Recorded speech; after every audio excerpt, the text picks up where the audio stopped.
Well, I'm thrilled to be here and to see this room filled with so many people who are moving in the same direction in behalf of children and youth across America is really heartwarming.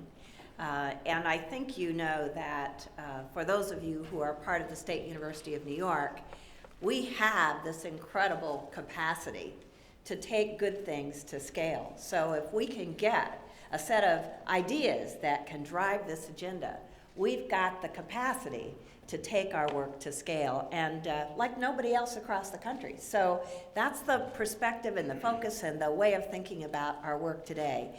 I want to say, return the favor to Johanna. Johanna Duncan-Portier was the first senior leader on the executive team at SUNY Central that I was able to hire in 2009. And I think both of us stumbled a little bit over the perceived title of Senior Vice Chancellor for the Education Pipeline. Of course, now we've added to her work 30 community colleges, but nobody was talking about the education pipeline as phraseology, let alone what in the world does that mean. And 3.5 years later, I think we've heard Arne Duncan and maybe even President Obama talk about the education pipeline. So the privilege of having Johanna on our leadership team and the work she did to make this year's work possible, her partnership with the State Ed Department and Commissioner John King really is at the heart of what we're doing today. So thank you, Johanna.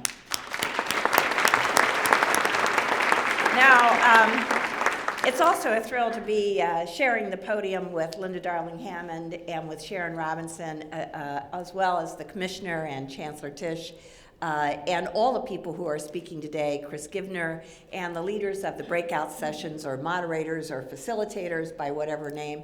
So you're going to get a lot of input, and you are going to give back. And the one thing that Johanna assured all of us and repeated today is the various stakeholders who are in the room. So I understand faculty from education schools and colleges and faculty from the arts and sciences and teacher leaders from our constituent professional teacher group and also our faculty leadership group and the trustees who are here. So I think I'm going to say it this way to issue a caveat. I really have about 3 speeches.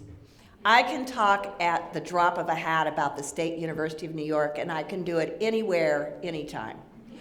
And I can pretty much, now I'm learning, talk about economic development. I was just, for our friends at New Pulse, I was just in Newburgh 2 days ago talking to 200 manufacturers, and trust me, I don't know anything, really, about manufacturing, but I know SUNY has to connect with manufacturing. So that's a part of the economic development speeches that I have an opportunity to give. And pretty much, and Sharon can vouch for this, I can talk about teacher education. But I have to say to you, in very short order, I've tried to put together today a perspective on what might be big enough to get us outside our current boxes and onto some kind of an idea that would really move this process forward.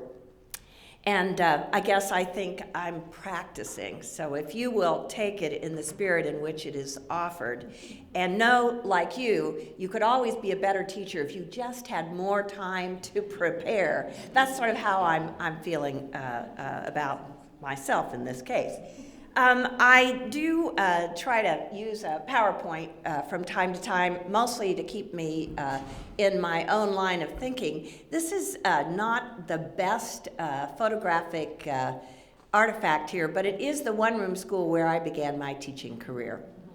This is Corinth School. It didn't even have a sign until I got there, and we painted one. It was the early 70s, so we tie-dyed the curtains. I mean, you know. We cooked a hot lunch for the 40 kids who came to this school every day. We cooked every Friday. Each of them brought a quarter, and that's where I learned about Johnny Marzetti and beans and wieners and all the things that you can cook in mass and serve to 40 hungry kids. This was grades 1 through 8, and in the middle of the room was a manual garage door, which we would lift or pull down when we wanted to separate grades 1 through 4 from grades 5 through 8. And I was the 5 through 8, and I always felt that this woman who was laying the groundwork teaching the basics, the fundamentals of grades 1, 2, 3, and 4, really was the person doing the hard work. I was the one who brought the guitar and led the choir. So I think it's like fascinating that a teacher from a one-room school would have the privilege of leading a 64 campus, the largest public university system in the country. And as Johanna noted, 29 of our 30 community colleges provide a pathway for teacher education, and 17 comprehensive colleges finish off with baccalaureate degrees, and we have a number of MAT programs. Empire State College is here, offers an MAT, as do other of you. This is an amazing opportunity. But the reason I did the one-room school is between Rolla, Missouri, and the foothills of the Ozarks, and the work we are doing today, I, and often in partnership with Ken, have done a lot of work with AACTE. We did the 8-year study of teacher education called the Rate Studies, research about teacher education. We were active in the Holmes group and ultimately led the Holmes partnership. Ken led the urban network to improve teacher education for a number of years, and we both worked, as did Johanna and Sharon, and many others around the country, on the Blue Ribbon Task Force for the clinical education of teachers. So in many ways, I've never left the field. I'm just not as current as you are, so you forgive me for that. Context to me is very important, and so on the way to big thinking that is going to occur today, I just want to remind the SUNY people, but this is news that Sharon doesn't know about our strategic plan. I guess it may not have reached Washington, but it's a big deal. This is the process that we went through in 2009 and 2010 to articulate our commitment to the state of New York that we would be the economic engine for New York's revitalization. And in fact, we would also enhance the quality of life for every citizen in New York.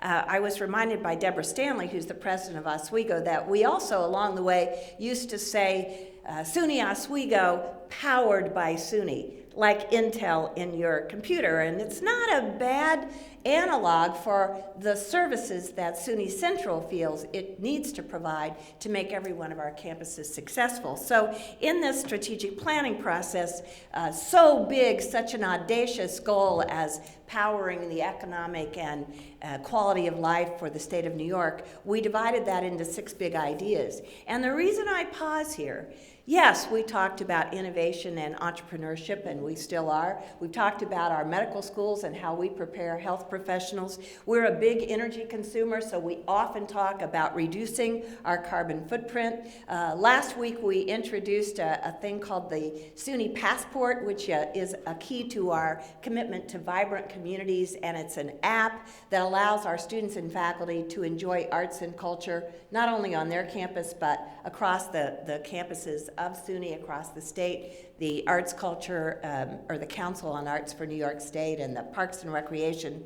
But I think, and then one of the circles there also represents SUNY in the world, because we have a new global center in New York. But I think, and I was saying this to Sharon Robinson, we may be the only system in the country whose strategic plan is also riveted around sealing the leaks in the education pipeline.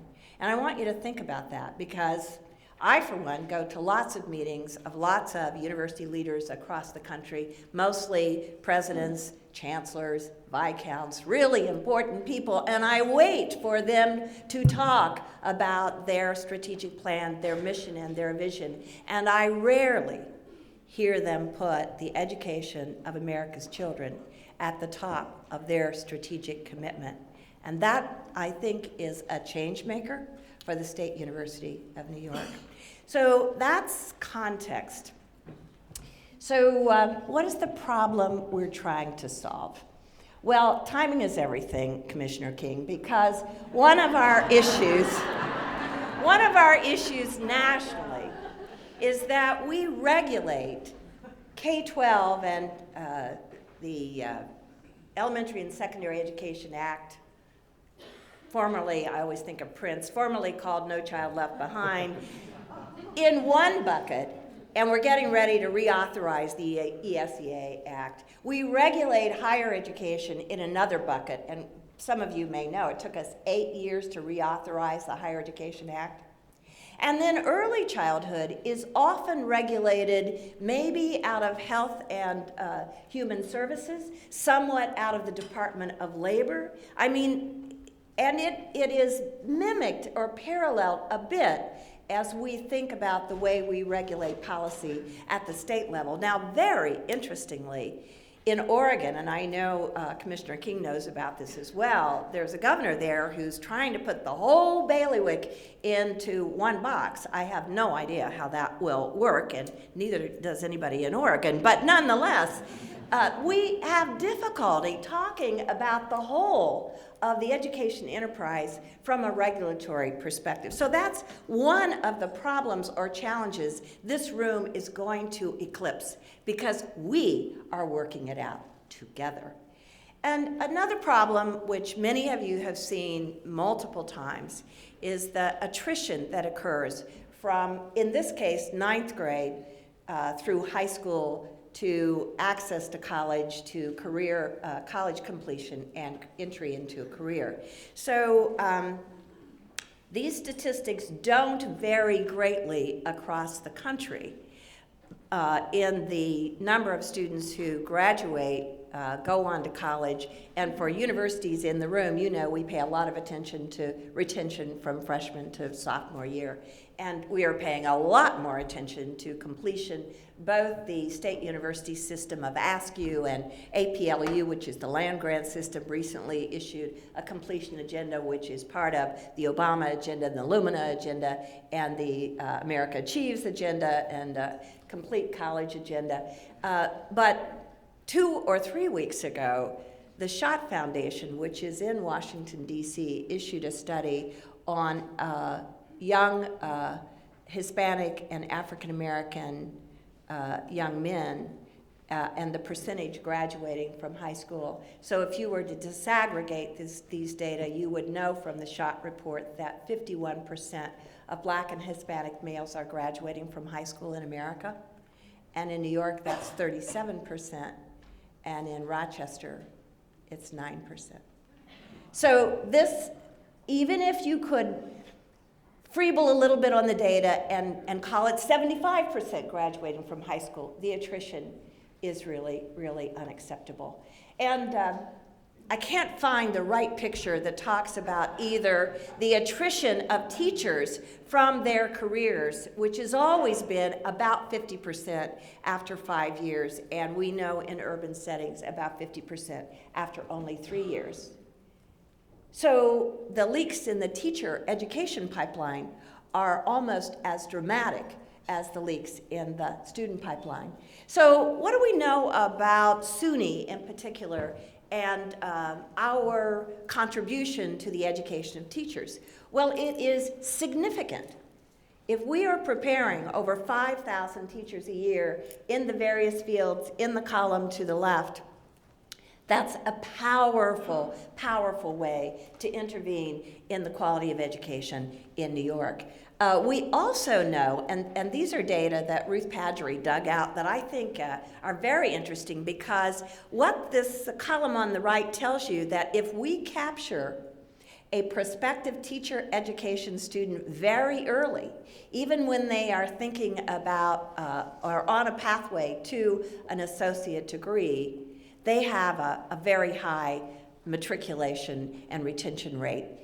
The problem with these data is not the set that I have before you, it's all the things we don't know about our teacher education programs. And for those of you who are not within the SUNY family, managing data is one of our huge challenges. And during a period in the 90s of what was called devolution, we put all of our campuses to work on forming their own data system, their own enterprise system. So when most campuses want to know what their fall enrollment is, we find out about in January.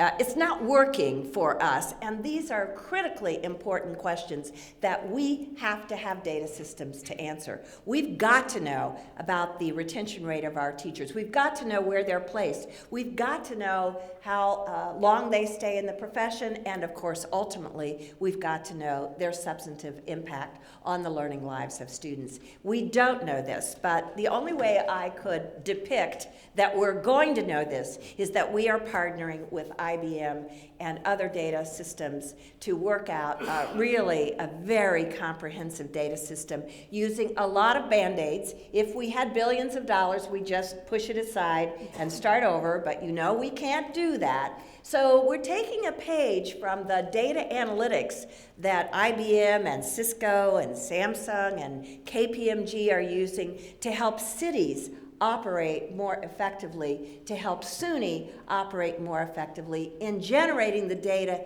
you're going to need to frame the big ideas that you are crafting today. And then in the category of problems we're trying to solve, I wanted to offer one more piece of context or framework for the direction I'm taking in the second sort of half of these remarks.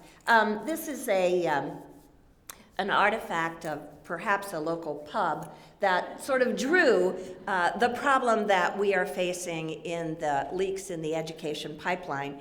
And thanks to some doctoral students in the College of Education at the University of Cincinnati, they managed to turn this napkin into this. Now, long before the GPS, there was the AAA triptych. And some of you know that form of navigation. So this isn't so bad once you place it in the context of a navigation scheme, because on the far left is the child, and it really says birth, but there's a great science around prenatal care that would suggest we as educators need to pay attention to that as well. And on this roadmap, a student travels through our not so comprehensive and connected, but nonetheless education system, from early childhood to entry into kindergarten, to measured success in 4th and 8th grade, to entering high school, graduating from high school, entering college, graduating in 2 or 4 years within 3 or 6 years, and you know what I just said, and entering a career. So that's the main line.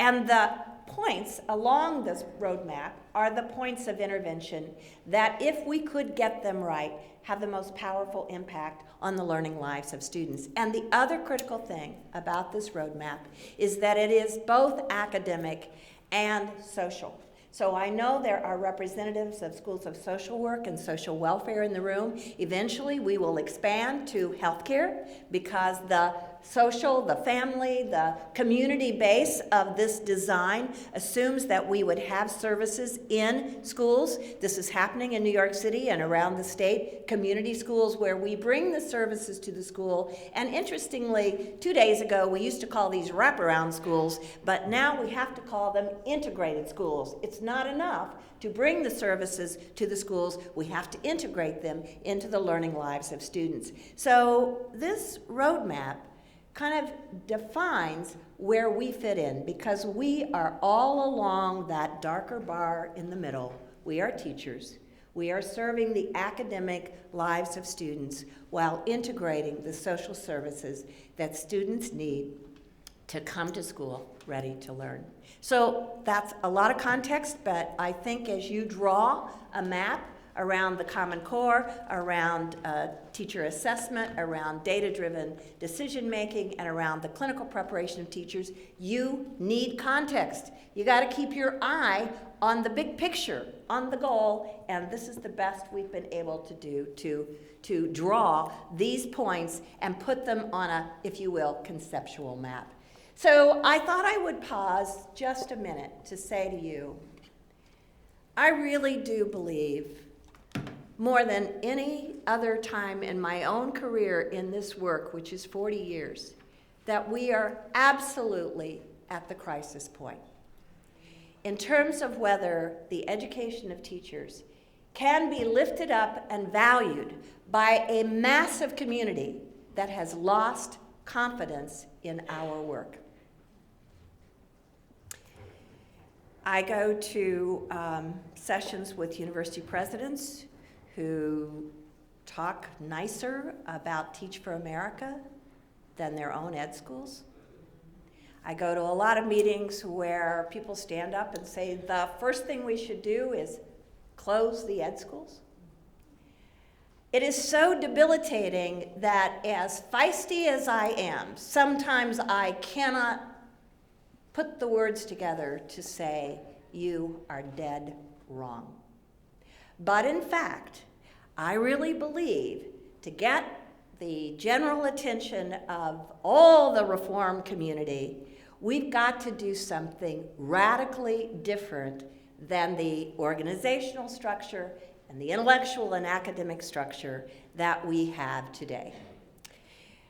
So I love our ed schools. I love our colleges of arts and sciences. I love our schools of social work and social welfare. I love our teacher organizations and our principals. By the way, it's our principals, the leaders that we are committed to in this network, who are saying the product we send them is not the product they want. So I say, let's face that and put something together that is so profoundly unique that it captures the attention of our critics and even our friends, that we are capable of redesigning the way in which we connect with schools and school teachers and school leaders to prepare teachers. So that's my proposition. So what would you do to draw a picture of something radically different than the way we are organized to do our work today? All I wanted to do with this little slide is remind myself to say something really bold. And Phil knows, this is Ernie Boyer talking about being bold in higher education 40 years ago when he thought up Empire State College. We need a very bold idea to take us to another place. And I am humbled at this moment because I'm talking to Chris Givner this morning and about the day and what I'm going to say, and she informs me that she's written she didn't say marvelous, she's written a really good paper on clinical centers of pedagogy, and I go, I was afraid of that. So you see, everything I can muster to put this concept together, Chris can do better. I just want to lay the groundwork, okay? This is not a center of pedagogy. This is a center for healthcare professionals at the University at Buffalo. You Buffalo people recognize this? Have you been over there? Do you know what they have put in place in the health affairs domain of UB? We're going to hear a little bit more about this. The problem, of course, is that this body, maybe it's a baby, I can't really see, that's being worked on, can simulate some of the medical vitals that we have found very difficult to simulate in education. So I know we're not going to actually replicate this, but I'm telling you, I'm thinking about robotics and something else you'll see in a few minutes that suggests to me that we do have some proxies for classroom behavior. We might even be able to use these prototypes to say, when you adjust the climate in a classroom, it has profound effects on learning. So I had to go way back to make this next point. If UB and their clinical laboratory for health professionals is the wave of the future, what were the building blocks of the past? And I taxed some of the people working around me. We could not find Don Cruikshank's inner city simulation laboratory. We had some microfiche at Albany, but they don't show that these were little video clips that would stop at a certain moment, and then you as prospective teacher were supposed to figure out what to do. Now, Don Cruikshank is still alive. I'm sure he's got these videos at his home, but they have not made it into the mainstream of the artifacts of teacher education in the past. How many people, is there anyone in the room besides Ken and me who used the inner city simulation lab? Hello, Christine, one more time. That's Chris Givner, of course. She's talking about it in her paper. How about Dwight Allen's microteaching? A few more hands? With all the technology that we have available, and by the way, Alverno College has this huge reputation for videotaping and practice teaching using video feedback. I also threw in the Holmes Group, Tomorrow's Schools of Education, Tomorrow's Schools, because a number of you do have professional development schools. But that's the, if you will, external experience. I'm really talking in terms of centers of pedagogy as what we can create on our campuses that gives us an immense opportunity for laboratory practice. So we have some guidance here. We have the Blue Ribbon Task Force that NCATE produced about 1.5 years ago that is now the bedrock of the CAPE discussions. Sharon's in the CAPE discussions. Our own Eric Bitterbaum from Cortland, President Bitterbaum, is on this council to merge TIAC and NCATE and create a new set of standards. These are the 10 design elements of clinical preparation, and quite frankly, they're a little bit apples and oranges, but my point is, in your discussions today, you can draw on the recommendations of that Blue Ribbon Task Force because they did cover the waterfront in terms of clinical preparation, and that could feed a concept of a center of pedagogy. The Beeling Simulation Center is the first simulation center in the country designed from the ground up specifically for interprofessional education. Team-based healthcare delivery is not a luxury, but a necessity in the 21st century. What we knew is that there was nursing, medicine, pharmacy, dentistry, physical therapy, all in the same room. So what we saw is an opportunity to train our students all together because that's real life. For example, labor and delivery now won't take place among 4 undergraduate nursing students, but we'll have undergraduate nursing students working with medical students. The head's out already. Yes. Another question. With physical therapy, a lot of times the best way to learn the thing is get your hands on it. It's a very hands-on profession, and this is a very hands-on environment. It's beyond simulated learning, it's immersion learning. You actually become part of the scenario. This mannequin has a voice, it's got body parts that look and feel real. You look at yourself and you're judging yourself, your own actions. You know what you should do, you know what you did do, and you know what you didn't do. The real reason that we are here today and celebrating the Beeling Simulation Center is through the generosity of the primary donor, Ralph Beeling. This center is an important demonstration of the implementation of UB 2020 in action. The center is truly a hallmark of our future promise as a leader in the healthcare education. I have never done this presentation before, and I meant to say something before I pushed that button.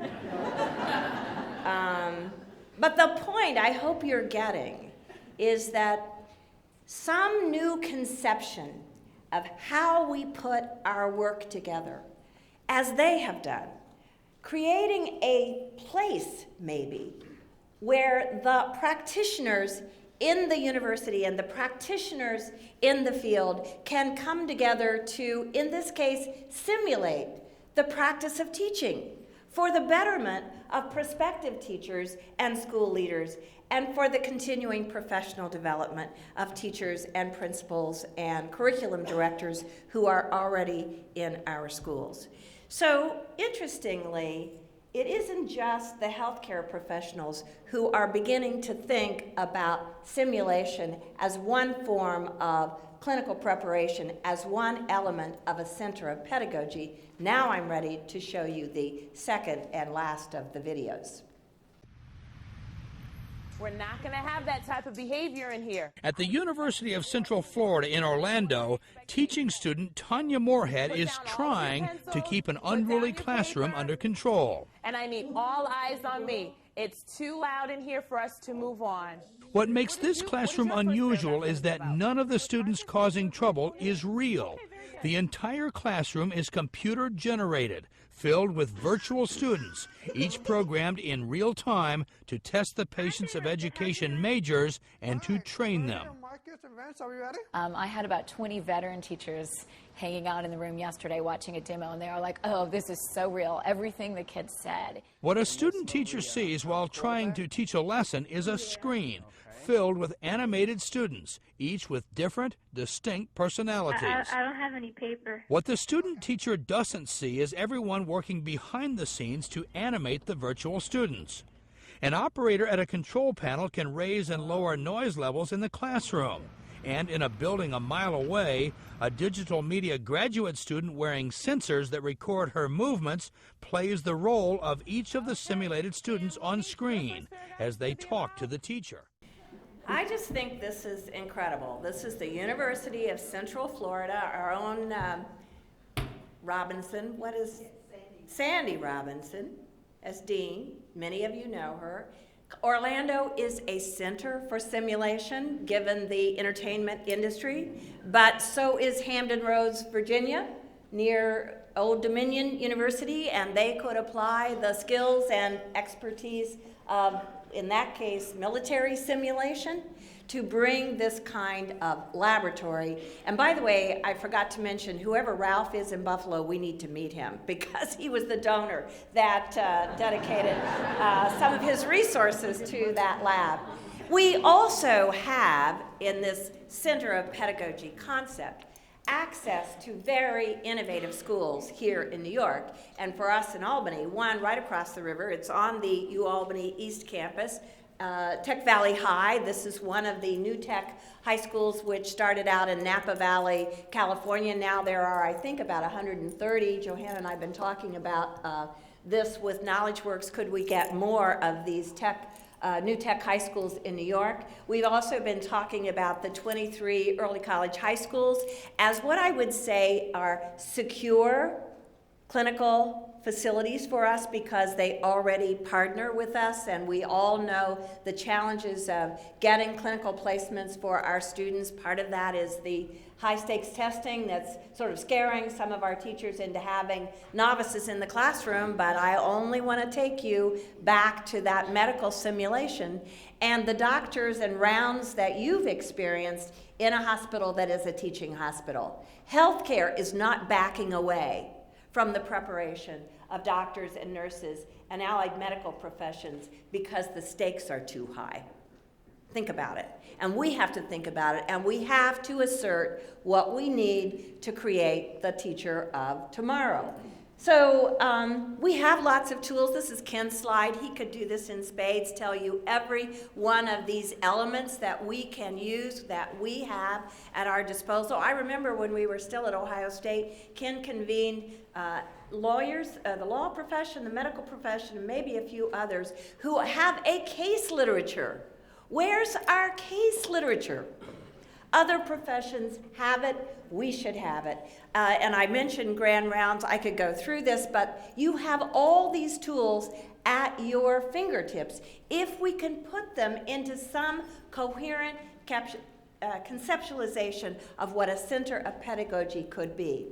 And then, I'm so sorry about this, but I think the best thing Ken ever wrote, which he gracefully put my name on it, was a distinction from how we build curriculum to how we build program. And Ken O'Brien, help me out with this. Often in the construction of a degree, I'm not going to use the word program, a degree, we deposit courses. Harry's course, Mary's course, George's course, courses that are owned by us as faculty members. But depositing courses in a curriculum against accreditation standards or whatever is not the same as building a program. A program would have one or more frameworks grounded in theory and research as well as practice. Frameworks that explicate, justify, and build consensus around such fundamental conceptions as the role of the teacher, the nature of teaching and learning, the mission of schools in this democracy. These frameworks guide not only the nature of curriculum as manifested in individual courses, but as well questions of scope, developmental sequence, integration of discrete disciplines, relationships of pedagogical knowledge to learning how to teach various disciplines in various laboratory, clinical, and school settings, and that was 1987. So I'm trying to put together a whole big picture here of what might be called not the dissolution of our schools and colleges of education and arts and sciences, but for the broader good.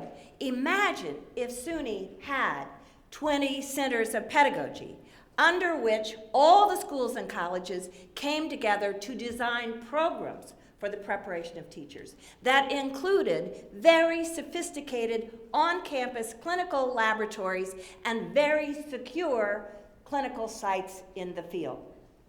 Funded, I might add, by some form of fused funding, where, like the medical profession, there's actually a line item in the Medicare bill that translates to Medicaid that protects the clinical preparation of doctors. Did you know that? Could we do that through ESEA and then, as Ken reminds me, distribute those funds, some to the campus, some to the various faculties on the campus, and some to the teacher leaders who are going to be the coaches and mentors of our future teachers. And I only did this because it dips back into my history, and I'm one slide away from Q&A or contradiction. This is the University Center for the Advancement of Teaching at The Ohio State University. It was originally conceived of as a special learning laboratory for student athletes. Did you know that around the country there are secure learning support sites for student athletes? But given that I had just chaired the search committee for the athletic director, I suggested that maybe we shouldn't have the Advanced Learning Center just for student athletes. Maybe we should have it for all students who have learning challenges. Maybe the real learners are our faculty, and this might be a place where graduate students and faculty get better at teaching. And maybe all of that together in SUNY Talk could be a center of pedagogy. So I just raised the ante to say to you, pedagogy is just as important for the development of doctoral students who will become our nation's professors. And pedagogical improvement is critically important for professors, just as it is for veteran classroom teachers. So this center of pedagogy could take on a massively larger responsibility for pedagogy and disciplinary knowledge coming together in simulated and real-time laboratory experiences. I think to create centers of pedagogy, you'd probably form local committees of key stakeholders. I would hope you would reflect on the difference between throwing courses at a degree and designing comprehensive, there's a little gap in the podium up here and I keep falling in it, that you would think about space, because the visual symbolic meaning of posting a ledger that says I was on Oswego, the Oswego Center of Pedagogy might be really important to your work, even if, for starters, it has tables and chairs. That the critical tools that you have at your fingertip become resident in this simulated or clinical kind of center of pedagogy, that you create knowledge from Christine's paper and best practices, and there are a number of these references on the NCATE website about clinical best practices around the country, that you create a timeline, a business plan, and that we SUNY Central, with our partner in the State Ed Department, and probably with some donors and some money from the reauthorized ESEA, fund these centers of pedagogy. Thank you.